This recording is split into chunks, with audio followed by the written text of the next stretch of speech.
Bill, could we start out getting a general overview of your revolutionary approach? I don't know that it's revolutionary, but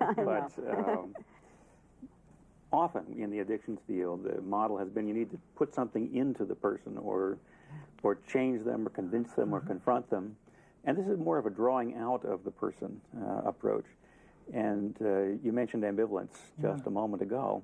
And it's a place where people get stuck. They want to, they don't want to, and they have trouble moving off that space. And this is a way of helping people to resolve that ambivalence and move on toward behavior change. It's both client-centered and directive, which is an odd combination in some folks' minds, but very interested in the person's own perspective, very concerned with how they understand things and what they want with their lives. And at the same time, it's not just following the person, it's moving the person along in the direction of change.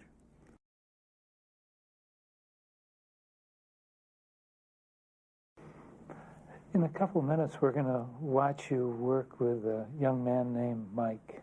Can you help our viewers,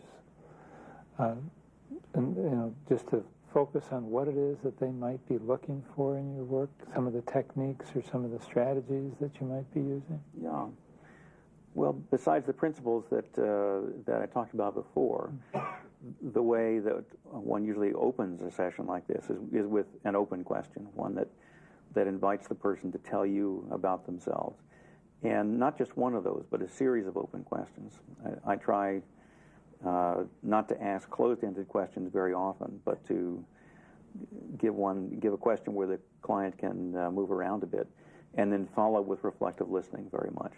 You and I were talking how easy he makes this look, so it's important that the viewers know that there are really strategies that you're using. Oh yes, yeah, and it does take a while to learn this. Also, in what I'm reflecting, and Rogers did this too, although he wasn't aware of it. Yeah, in what I'm reflecting, I'm differentially reflecting back the client's own statements that are moving in the direction of change, acknowledging the other side as well, but helping the person move along.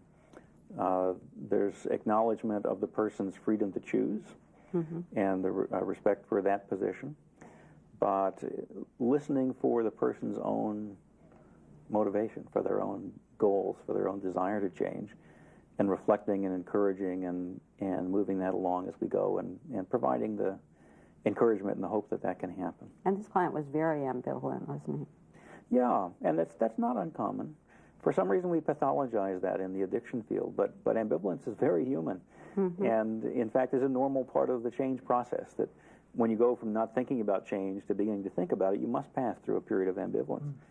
And it's just that's where people get stuck. And this is a particularly interesting case because he's very aware of being there and very aware of how uncomfortable it is to be at the ambivalent place, and very aware that he has to move one way or the other. He has to move forward and resolve the ambivalence by changing his behavior, or move backward and resolve the ambivalence by shutting down and saying it isn't really a problem.